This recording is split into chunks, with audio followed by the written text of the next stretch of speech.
নমস্কার নমস্কার নমস্কার নমস্কার নমস্কার নমস্কার নমস্কার নমস্কার নমস্কার নমস্কার নমস্কার আপনাদের সবাইকে সবাইকে সবাইকে নমস্কার, সবাইকে অজস্র শুভ কামনা জানাচ্ছি, সবাইকে স্বাগত জানাচ্ছি আজকের এই শরণাগত অনুষ্ঠানে এবং সবাইকে শুভ সকাল জানাচ্ছি। শুভ সকাল, শুভ হোক আজকের দিনটা, শুভ হোক আজকের দিনটা। তো একটা বিশেষ দিন, জামাইদের পক্ষে বিশেষ দিন, কন্যাদের পক্ষে বিশেষ দিন এবং নিশ্চয়ই শ্বশুর শাশুড়িদের পক্ষেও বিশেষ দিন। তার কারণ আজকে তো জামাই ষষ্ঠী। আজকের দিনে জামাই, এমনকি আমার মতন যে বৃদ্ধ জামাই, সেও আজকে একটা নেমন্তন্ন পেয়েছে। সে নেমন্তন্নের কথা না হয় কথা প্রসঙ্গে উঠে পড়বে আজকে, কিন্তু আজকের দিনে জামাইরা খুব আনন্দের সঙ্গে শ্বশুর বাড়িতে যান, সেখানে আদর যত্ন ইত্যাদি ইত্যাদি ভোগ করুন।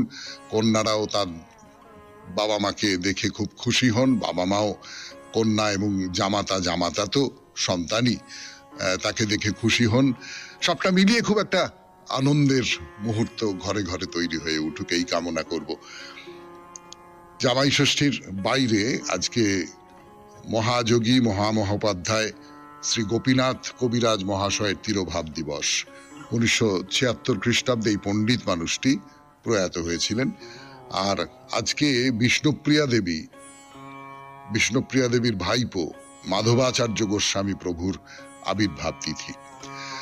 এবারে বলি বেণীমাধব শীলের পঞ্জিকা অনুযায়ী আজকের দিনটার কথা। আজকে 29শে জ্যৈষ্ঠ 1431, ইংরেজির 12ই জুন 2024, বুধবার, ষষ্ঠী।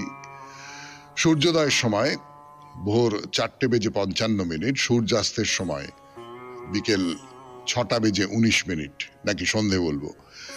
নক্ষত্র মঘা। আজকে জন্মে সিংহ রাশি, ক্ষত্রিয় বর্ণ, রাক্ষসগণ। রাত্রি 2:48 গতে নরগণ। আমাদের হোয়াটসঅ্যাপে চিঠি পাঠাবার নাম্বার 9831922927। চিঠির গোড়ায় অতি অবশ্যই SG লিখতে হবে। এবারে আজকের অনুষ্ঠান সম্পর্কে বলি। পুরাণ চিরন্তনে সমুদ্র মন্থনের কথা নয়। আজকের দিনটা অন্তত পুরাণ চিরন্তনে আমরা একটা লোকায়ত পুরাণের গল্প বলবো এবং আমরা বলবো জামাই ষষ্ঠীর কথা। আজকের সকালটা পুরাণের কথাটা জামাই ষষ্ঠীকে নিয়েই হোক। তারপরে চলে যাব স্বামী বিবেকানন্দের রচনা থেকে পাঠ।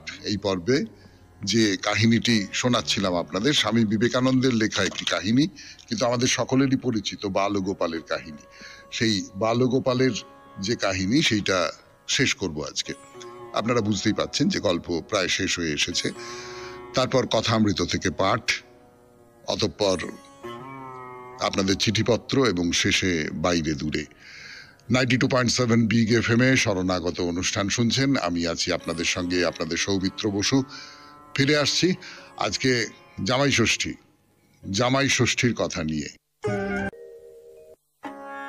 জামাই ষষ্ঠীর কথা বলবার জন্য ফিরে এসেছি 92.7 বিগ FM এ শরণাগত অনুষ্ঠানে। কিন্তু জামাই ষষ্ঠীর কথা তো সকলে জানেন, মানে যে কথাগুলো সচরাচর আমাদের মনে থাকে না, সেই রকম দু একটা কথা আপনাদের শোনাতে পারি।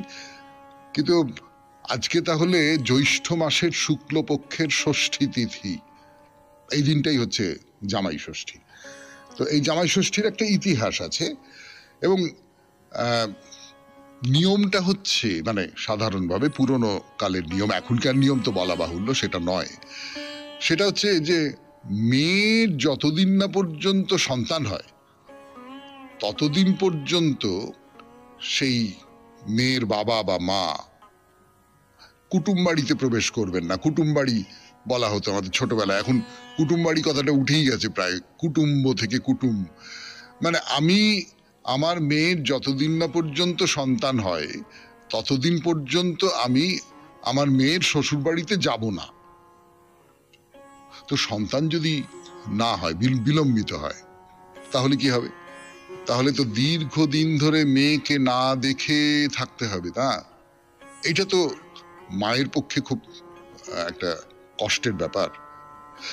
তো সেক্ষেত্রে এই মেয়েকে কি করে দেখব? সেজন্য ঠিক করা হলো যে জ্যৈষ্ঠ মাসের শুক্লা ষষ্ঠী, সেটা হচ্ছে জামাই ষষ্ঠী। সেখানে মেয়ে জামাইকে নেমন্তন্ন করে সমাদর করা হবে, কন্যার মুখ দর্শন করা যাবে, আর সেই সঙ্গে মা ষষ্ঠীর পুজো করে তাকে খুশি করা যাবে যাতে মেয়ে তাড়াতাড়ি সন্তানবতী হতে পারে বা পুত্র মুখ দর্শন করতে পারে। এইটা হচ্ছে মূল উদ্দেশ্য। 2 নম্বর যেটা, সেটা হচ্ছে যে জামাই তো আসলে ছেলে, অর্থাৎ আমি জামাইকে ডাকলাম, মেয়েকে ডাকলাম, আমার ছেলে জামাই এবং আমার মেয়ে, তাদের দুজনকে ডাকলাম, ডেকে সমাদর করলাম, তাদের সঙ্গে একটা দিন কাটালাম। এই রকমের একটা মনোভাব, এই রকমের একটা ভাবনা এর পেছনে কাজ করে গেছে। তো এই হলো জামাই ষষ্ঠীর ব্যাপার। আমি একটা গল্প বলি আপনাদের। এক পরিবারে 2টি বউ, তা 2 বউয়ের মধ্যে ছোট বউ বেশ লোভী। হ্যাঁ, ওই বাড়িতে যখন ভালো ভালো খাবার দাবার, রান্না বান্না ইত্যাদি ইত্যাদি হচ্ছে, তখন ছোট বউ লুকিয়ে লুকিয়ে খেয়ে নিত। তো খেয়ে নিলে তো বাড়ির বড়রা বলতেন যে কি হলো, খাবার ছিল, কোথায় গেল, কি ব্যাপার, কি কি কি করে চলে গেল, এই তো খাবার রেখেছিলুম, এই তো দুধ রেখেছিলুম, এই তো মাছ রেখেছিলুম, এরকম সব বড় বউ বলছে বা অন্যরা বলছে।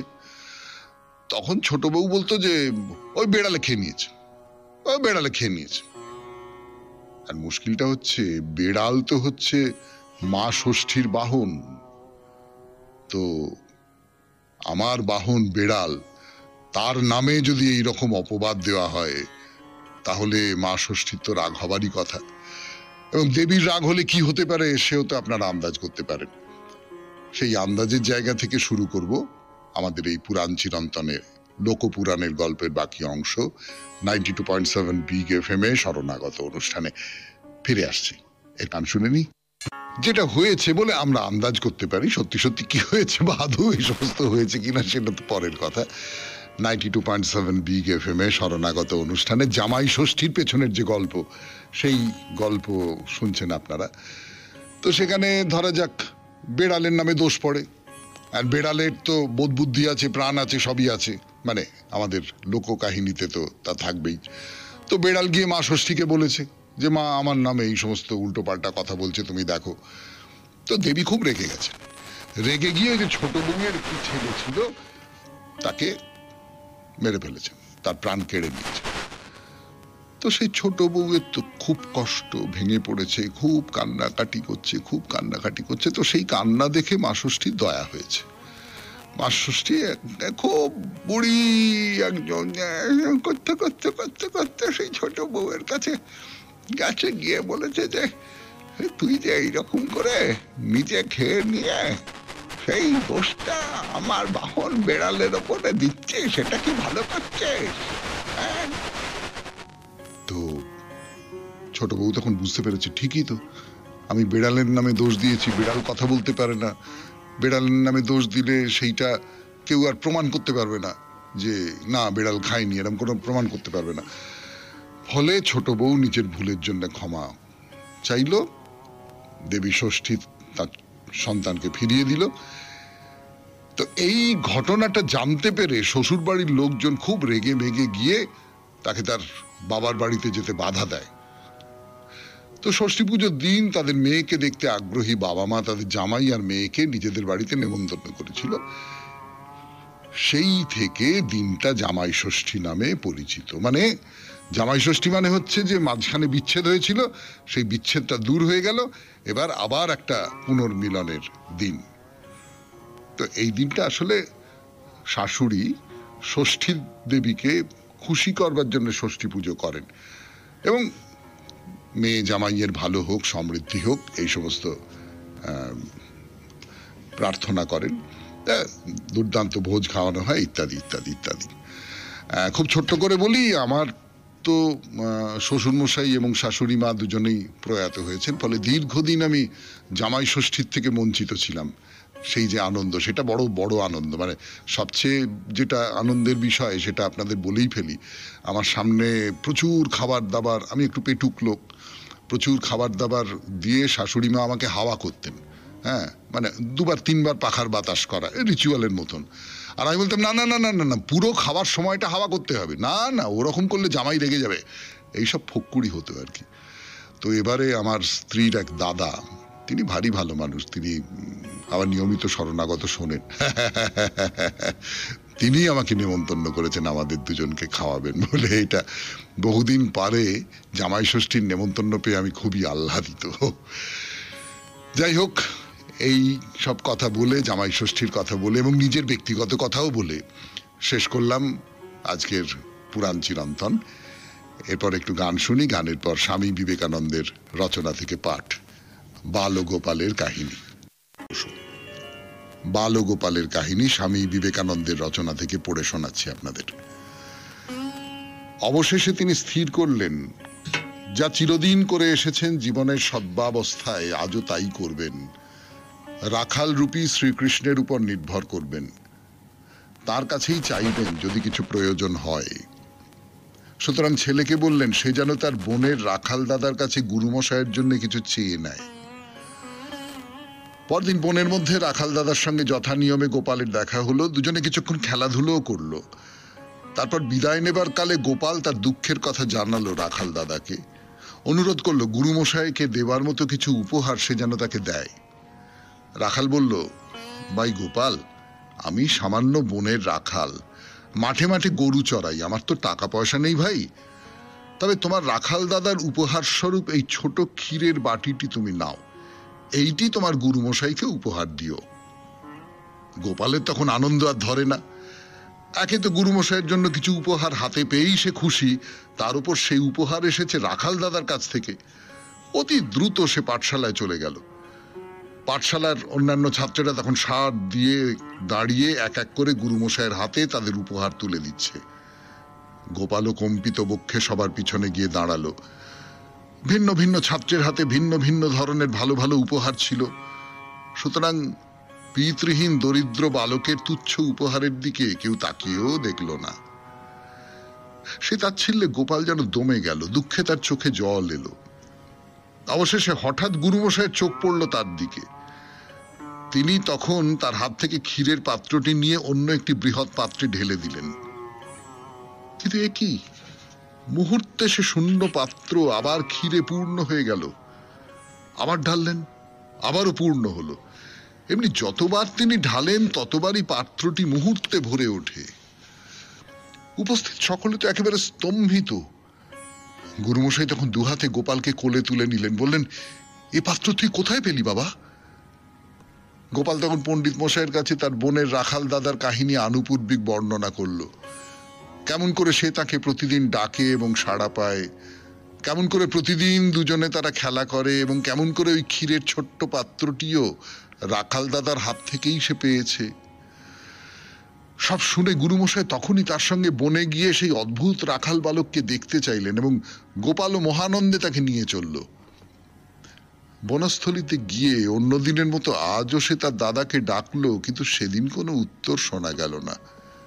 গোপাল বারবার ডাকতে লাগলো, তবু কোনো জবাব এলো না। তখন অতি করুণ স্বরে গোপাল বলল, রাখাল দাদা, আজ তুমি আমার ডাকে সাড়া দিচ্ছ না? তুমি উত্তর না দিলে এরা যে মনে করবেন আমি মিথ্যে কথা বলছি।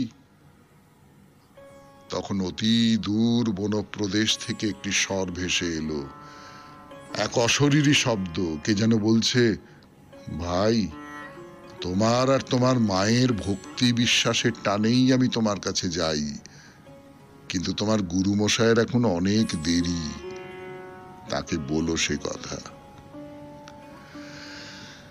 শুনলেন স্বামী বিবেকানন্দের রচনা থেকে পাঠ, বালগোপালের কাহিনী। এরপর গান, গানের পর কথামৃত। আমি আছি আপনাদের সঙ্গে, আপনাদের সৌমিত্র বসু। গানের পর ফিরে এলাম 92.7 বিগ এফএম এ শরণাগত অনুষ্ঠানে। এবার কথামৃত থেকে পাঠ করছি আমি, আপনাদের সৌমিত্র বসু। ঠাকুরের নানান কথা বলছি, নানান উপদেশের কথা, তার নানান আচার আচরণের কথা, ভক্ত শিষ্যদের নানান পরামর্শ দিচ্ছেন তিনি। তো এইবারে যে কথাটা বলছেন সেটা হচ্ছে যে তাকে পেতে গেলে বীর্য ধারণ করতে হয়। সুখ দেবাদি ঊর্ধ্ব রেতা, এদের রেতপাত কখনো হয় নাই। বীর্য ধারণ করা, সংযম, শারীরিক সংযম, এইটা সাধন ভজনের ক্ষেত্রে খুব একটা গুরুত্বপূর্ণ ব্যাপার। এবং সেই কারণেই যে স্ত্রী সঙ্গ বর্জন করতে বলা হয় বা স্ত্রী সংসর্গ বর্জন করতে বলা হয়, তার পেছনে এই কারণটা আছে যে অর্থাৎ তোমার ভেতরের যে বীর্য, সেই বীর্য যাতে স্খলিত না হয়ে পড়ে তার জন্য চেষ্টা করা। তো একটা আছে ঊর্ধ্বরেতা যাদের বলে, তাদের রেতপাত কখনো ঘটেনি, এই রকম কিছু মানুষ থাকতে পারেন। আর এক আছে ধৈর্য রেতা, আগে রেতপাত হয়েছে কিন্তু তারপর বীর্য ধারণ, এবং 12 বছর ধরে ধৈর্য রেতা হলে, 12 বছর ধরে যদি বীর্য ধারণ করে থাকেন কেউ, তাহলে ভেতরে এক বিশেষ শক্তি জন্মায়, ভেতরে একটা নতুন নাড়ি হয়, তার নাম মেধা নাড়ি। সে নাড়ি হলে সব স্মরণে থাকে, সব জানতে পারে। আমি এর বৈজ্ঞানিক ব্যাখ্যা কিছু জানি না, আমি জানি না, মানে সেটা আমার অজ্ঞতা, কিন্তু এই রকম কথা ঠাকুর বলছেন। ঠাকুর তো নিশ্চয়ই, ঠাকুর যে খুব শাস্ত্র পড়েছেন এমনটা নয়, কিন্তু ঠাকুরের যেটা ছিল আমার নিজের মনে হয়, ঠাকুরের একটা, আমরা খুব চলিত কথায় যাকে বলি কাণ্ডজ্ঞান, ঠাকুরের ক্ষেত্রে সেটা অসম্ভব একটা ওই মেধা, অসম্ভব একটা মেধা। চারপাশের পৃথিবী, এই যে তিনি যে উপমাগুলো ব্যবহার করছেন সেইগুলো তো খুব লৌকিক উপমা, সেগুলো তো এই চারপাশের যে পৃথিবীতে যা কিছু হয়, সংসার জীবনে যা কিছু দেখি আমরা, সেই সমস্ত কিছুর থেকে, গ্রাম্য প্রকৃতির মধ্যে যা কিছু দেখি আমরা, সেই সমস্ত কিছুর মধ্যে থেকে তিনি এই উপমাগুলো গ্রহণ করছেন। তার মানে একজন মানুষ যখন একটা উপমা গ্রহণ করে, তখন এই যে যেটাকে সে উপমা হিসেবে নিচ্ছে সেইটার সম্পর্কে তার একটা সম্যক ছবি তার মনের মধ্যে থাকে, তো তা না হলে তো উপমা হিসেবে সে গ্রহণ করতে পারত না। ঠাকুরের চারপাশের যে জগৎ জীবন, সেই সমস্ত কিছুর থেকে যে কোনো যা কিছু দেখছেন একেবারে ব্লটিং পেপারের মতো শুষে নিতে পারেন। এবং সেই রকম তিনি যে খুব বেদ বেদান্ত পড়েছেন তা নয়, তার বইপত্র সব তার মনের মধ্যে, কিন্তু ওই কারুর মুখে শুনেছেন, কোনোভাবে শুনেছেন, তার আত্মোপলব্ধির ভেতর থেকে বেরিয়ে এসেছে কতগুলো কথা। সেই কথাগুলো ঠাকুর বলতে পারেন, খুব খুব সহজ করে বলতে পারেন। তো সেইরকম কথাই বলছেন, একেবারে শাস্ত্রের কথা বলছেন। বলছেন যে তুমি যদি খুব 12 বছর ধরে তুমি যদি নিজেকে সংযত করে রেখে দিতে পারো, তাহলে তোমার ভেতরে একটা মেধা নাড়ি তৈরি হবে, যে নাড়ি হলে সবকিছু মনে থাকে, সবকিছু জানতে পারে। এইরকম বীর্যপাতে বলক্ষয় হয়, স্বপ্নদোষে যা বেরিয়ে যায় তাতে দোষ নেই, ও ভাতের গুণে হয়, ওসব বেরিয়ে গিয়েও যা থাকে তাতেই কাজ হয়, তবু স্ত্রী সঙ্গ করা উচিত নয়। 92.7 বিগ এফএম-এ শরণাগত অনুষ্ঠানে শুনছেন কথামৃত থেকে পাঠ। আমি আছি আপনাদের সঙ্গে, আপনাদের সৌমিত্র বসু। গানের পর আরো কথা পড়ে শোনাচ্ছি। শুনছেন শরণাগত, হোক জীবনের সুর বদল, 92.7 বিগ এফএম-এ। ঠাকুর বলছেন যে বীর্যপাতে বলক্ষয় হয়, স্বপ্নদোষে যা বেরিয়ে যায় তাতে দোষ নেই, কিন্তু শেষে যেটা থাকে সেটা খুব রিফাইন হয়ে থাকে। লাহাদের ওখানে গুড়ের নাগরি সব রেখেছিল, নাগরির নিচে একটি একটি ফুটো করে, তবে 1 বছর পরে দেখলো সব দানা বেঁধে রয়েছে, মিছরির মতো, রস যা বেরিয়ে যাবার ফুটো দিয়ে তা বেরিয়ে গেছে। স্ত্রীলোক একেবারে ত্যাগ, সন্ন্যাসীর পক্ষে। তোমাদের হয়ে গেছে, তাতে দোষ নেই।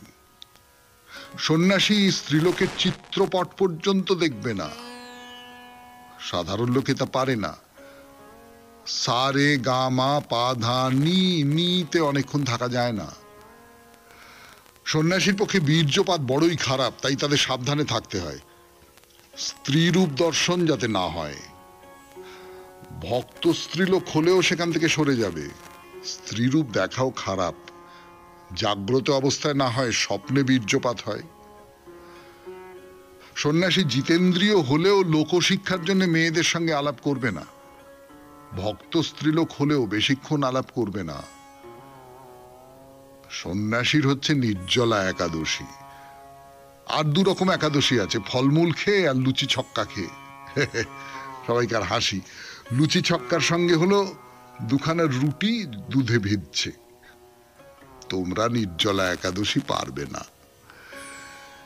এই যে কথাগুলো ঠাকুর বলছেন, খানিকটা মজা করে বলছেন, খানিকটা সহজ উপমা দিয়ে বলছেন, খানিকটা একাদশীর কথা বলে বলছেন, কিন্তু এই কথাগুলোর ভেতরে কোথাও একটা সত্য আছে। সেই সত্যটা আমার নিজের যেটা মনে হয়, আমার শরীরের সঙ্গে আমার মনের তো একটা খুব ঘনিষ্ঠ সম্পর্ক আছে। এখন স্ত্রীলোককে নিয়ে আমি স্ত্রীলোক হচ্ছেন না, আমি কোনো অবস্থাতে এ কথা মনে করতে পারবো না যে নারী নরকের দ্বার, না না, পারবো না, কিছুতেই পারবো না। এটা এটা বলে রাখা যাক। নারীও সাধিকা হতে পারেন, তার অজস্র উদাহরণ রয়েছে আমাদের দেশে এবং বিদেশেও, এটা নিয়েও কোনো সংশয় নেই। কিন্তু এটা তো ঘটনা, নারীর কাছে পুরুষ এবং পুরুষের কাছে নারী। জাগতিকতা বা প্রকৃতি, যে প্রকৃতি আমার প্রবৃত্তিকে জাগ্রত করে তুলতে পারে, সেই প্রকৃতির প্রতিনিধি। এটা কেবলমাত্র নারীর ক্ষেত্রে প্রযোজ্য এমনটা নয়, পুরুষের ক্ষেত্রেও প্রযোজ্য নারীর দিক থেকে। প্রকৃতি অর্থাৎ সে তার দাবি মেটাবার জন্য নানান রকম চেষ্টা করবেই। সেই প্রকৃতির একটা দাবি হচ্ছে যে বংশধারা যাতে বজায় থাকে, যাতে সন্তান জন্ম পরপর পরপর চলতে থাকে, তার জন্য রেতপ্পাত দরকার। সেই রেতপ্পাতকে যদি আমি আটকে রাখতে পারি, তাহলে কোথাও আমি হয়তো আমার ভেতরে এমন একটা শক্তি অর্জন করতে পারবো, যে শক্তিটা খুব তীব্র শক্তি, সাংঘাতিক শক্তি। 92.7 বিগ FM এ শরণাগত অনুষ্ঠানে শুনছেন কথামৃত থেকে পাঠ। আমি আপনাদের সৌমিত্র বসু, আপনাদের ঘুম ভাঙিয়ে দিয়েছি অনেকক্ষণ। এখন শুনছেন কথামৃত থেকে পাঠ 92.7 বিগ FM এ এই শরণাগত অনুষ্ঠানে। ঠাকুর কি বলছেন? বলছেন, কৃষ্ণ কিশোরকে দেখলাম একাদশীতে লুচি ছক্কা খেলে। আমি হৃদুকে বললাম, হৃদু, আমার কৃষ্ণ কিশোরের একাদশী করতে ইচ্ছে হচ্ছে, তাই একদিন করলাম, খুব পেট ভরে খেলাম, তারপর দিন আর কিছু খেতে পারলাম না। এই যে ঠাকুর 3 রকমের একাদশীর কথা বলছিলেন, একটা হচ্ছে নির্জলা একাদশী, আর একটা ফলমূল খেয়ে একাদশী। ফলমূল খেয়ে কোনো মতে সেই দিনটা পার করে দেওয়া, খিদেটাকে পার করে দেওয়া। আর একটা লুচি ছক্কা খেয়ে একাদশী। তা কৃষ্ণ কিশোর এরকম লুচি ছক্কা খেয়ে একাদশী করছে, আমিও করলাম একদিন। ঠাকুরের এই একটা অদ্ভুত ব্যাপার আছে, আপনারা নিশ্চয়ই লক্ষ্য করে দেখেছেন, যে আমি এইটা, এর বাইরে আমি যাব না, এইরকম কোনো ব্যাপার নেই। কিন্তু নানান রকম পরখ করে দেখেছেন, নানান ধরনের অভিজ্ঞতার মধ্যে দিয়ে যাবার চেষ্টা করেছেন। তো যাই হোক, কয়েকটি ভক্ত পঞ্চবটিতে হঠযোগীকে দেখতে গিয়েছিলেন, তারা ফিরলেন। তো শ্রীরামকৃষ্ণ তাদের বলছেন যে, কেমন গো, কিরকম দেখলে? তোমাদের গজ দিয়ে তো মাপলে? যে ওই যে হঠযোগী তো কিছু টাকা পয়সা চেয়েছেন, যে মাসে 25 টাকা লাগবে তার, আফিম টাফিম খান। তো অনেকে দেখতে গিয়েছিলেন সেই হঠযোগীকে যে কিরকম। তো দেখা গেল যে কারোরই খুব একটা পছন্দ হয়নি, কেউই টাকা দিতে রাজি নয়। তো শ্রীরামকৃষ্ণ বলছেন যে সাধুকে টাকা দিতে হলেই তাকে আর ভালো লাগে না। তো রাজেন্দ্র মিত্র 800 টাকা মাইনে তার, প্রয়াগে কুম্ভ মেলা দেখে এসেছিল। আমি তাকে জিজ্ঞেস করলাম, কেমন গো, মেলায় কেমন সব সাধু দেখলে? তো রাজেন্দ্র বলল, কই তেমন সাধু দেখতে পেলাম না, একজনকে দেখলাম বটে, কিন্তু তিনিও টাকা নেন। আমি ভাবি যে সাধুদের কেউ টাকা পয়সা দেবে না তো খাবে কি করে? এখানে পেলা দিতে হয় না, তাই সকলে আসে। আমি ভাবি, আহা, ওরা টাকা বড় ভালোবাসে, তাই নিয়েই থাকুক। এইটা একটা খুব মূল কথা, যে সাধুদের যদি টাকা পয়সা না দেওয়া হয়, তাহলে তাদের তো একটা জাগতিক জীবন আছে, তাদের তো একটা প্রাকৃতিক জীবন আছে, তারা খাবে কি করে? গৃহস্থের কাজ। এটা একবারে আমাদের সেই চতুরাশ্রম নিয়ে যখন কথা বলেছিলাম, মনে করে দেখুন, তখনও বলেছিলাম যে এইটা কিন্তু একটা আমাদের যে সংস্কার, তার মধ্যে পড়ে যে ব্রাহ্মণ পণ্ডিতদের, রাজা এবং অন্যান্য মানুষ যারা সম্পন্ন মানুষ, তারা অর্থ দিয়ে সাহায্য করবেন যাতে তারা জীবন ধারণ করতে পারেন। তো সাধুদেরও তো অর্থ দিয়ে সাহায্য করা উচিত, কিন্তু আমাদের একটা ধারণা আছে যে এই টাকা পয়সা ব্যাপারটার সঙ্গে সাধুদের সম্পর্ক হওয়ার কথা নয়, উচিত নয়। ঠাকুর এইটাকে ঠাট্টা করে বলছেন আর কি। আজকের মতো তাহলে শেষ হলো কথামৃত থেকে পাঠ। 92.7 বিগ এফএম এ শরণাগত অনুষ্ঠানে এরপর চিঠিপত্র। চিঠিপত্র 92.7 বিগ এফএম এ শরণাগত অনুষ্ঠানে আজকের চিঠিটি লিখেছেন সুনীলাশ্রী সাঁতরা। পড়ে শোনাই সেই চিঠি। চারিপাশের অন্ধকার জীবনযাত্রার মধ্যেই লুকিয়ে আছে এক অভিজ্ঞতার ঝাঁপি। এই অভিজ্ঞতা কখনো হাসি কান্না, সহজ কঠিন, সফল বিফল হয়ে থাকে।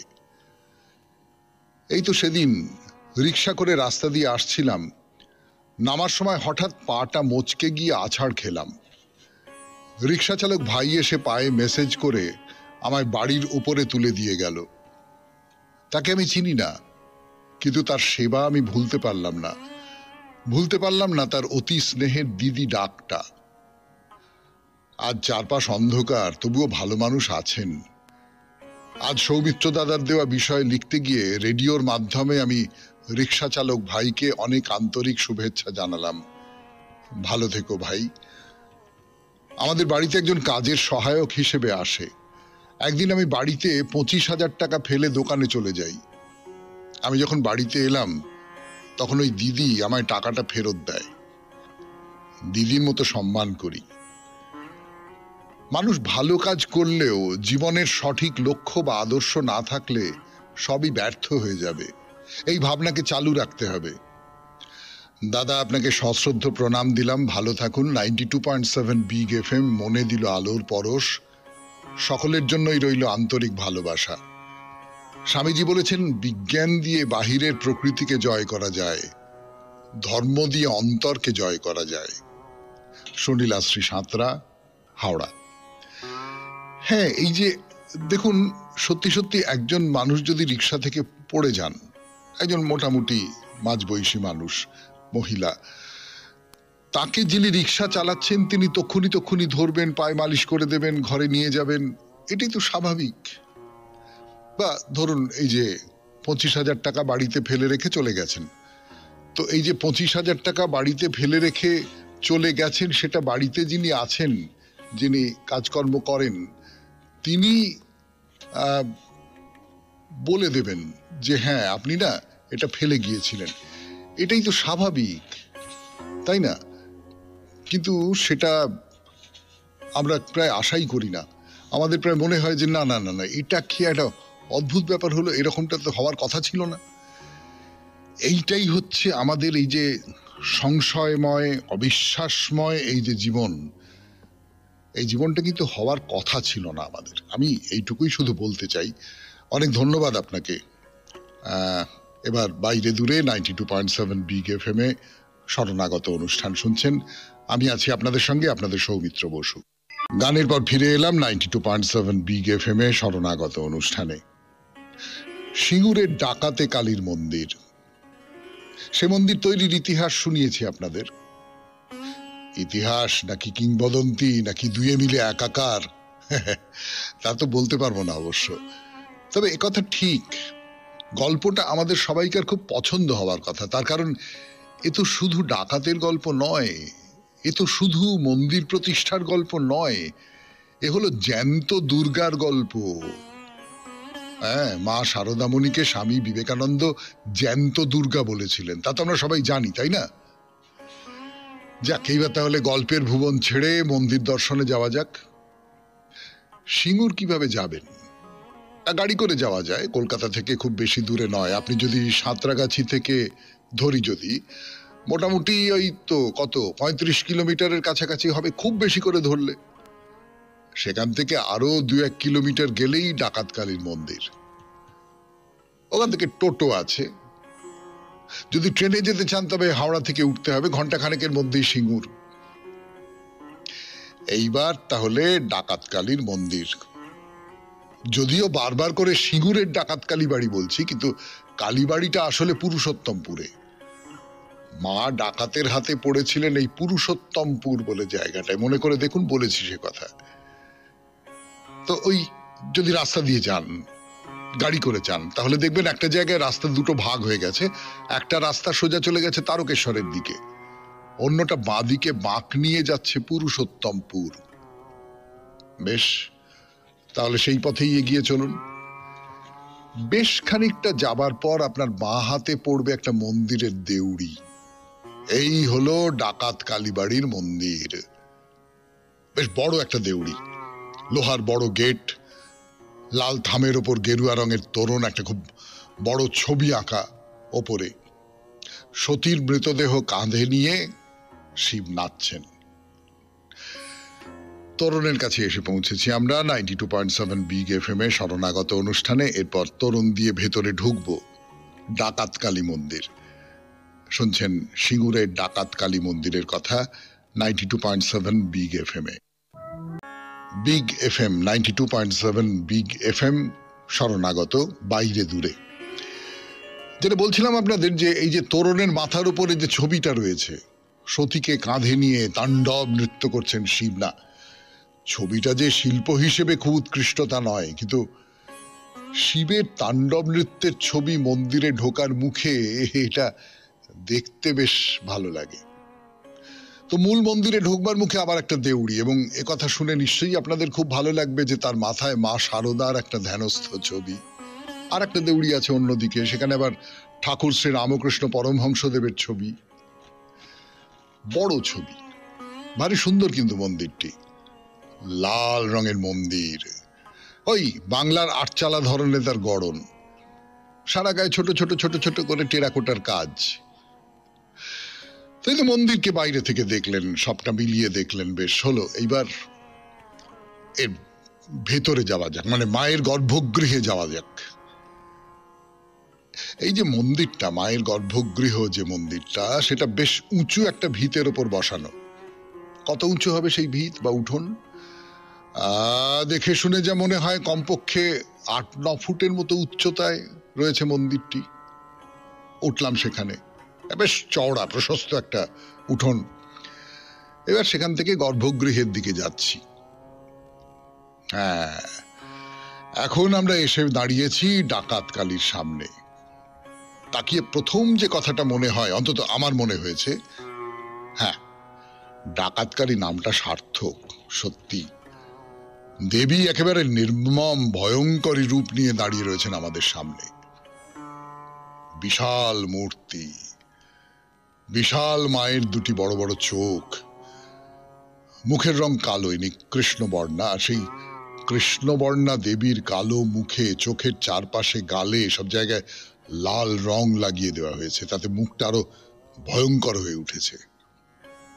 যা বলছিলাম, দেবীর ডান হাতে বরাভয়, বাঁ হাতে ধরে আছেন খাড়া, সারা গায়ে ঝুলছে নরমুণ্ডের মালা, পায়ের তলায় সবাসনে শুয়ে আছেন শিব। পেছনের দেওয়ালে আঁকা রয়েছে ডাকিনীদের ছবি, তারাও তো মায়ের সঙ্গে সঙ্গে ঘোরে নাকি। এই হলো ডাকাত কালীর মূর্তি, মাতৃমূর্তি।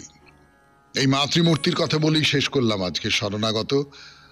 আমাদের হোয়াটসঅ্যাপে চিঠি পাঠাবার নাম্বার 9831922927। চিঠির গোড়ায় অতি অবশ্যই SG লিখতে হবে। এইবারে কবিতা দিয়ে শেষ। আমি যে তোমায় জানি সে তো কেউ জানে না, তুমি মোর পানে চাও সে তো কেউ মানে না, মোর মুখে পেলে তোমার আভাস কতজনে করে কত পরিহাস, পাছে সে না পারি সহিতে নানা ছলে তাই ডাকি যে তোমায়, কেহ কিছু না রে কহিতে।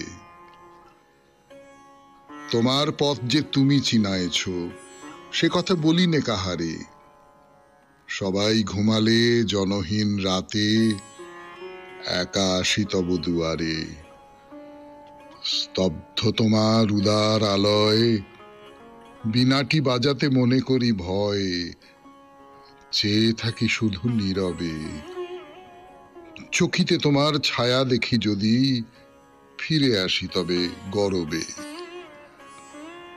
প্রভাত না হতে কখন আবার গৃহকোণ মাঝে আসিয়া, বাতায়নে বসি বিউভল বীণা বিজনে বাজাই হাসিয়া,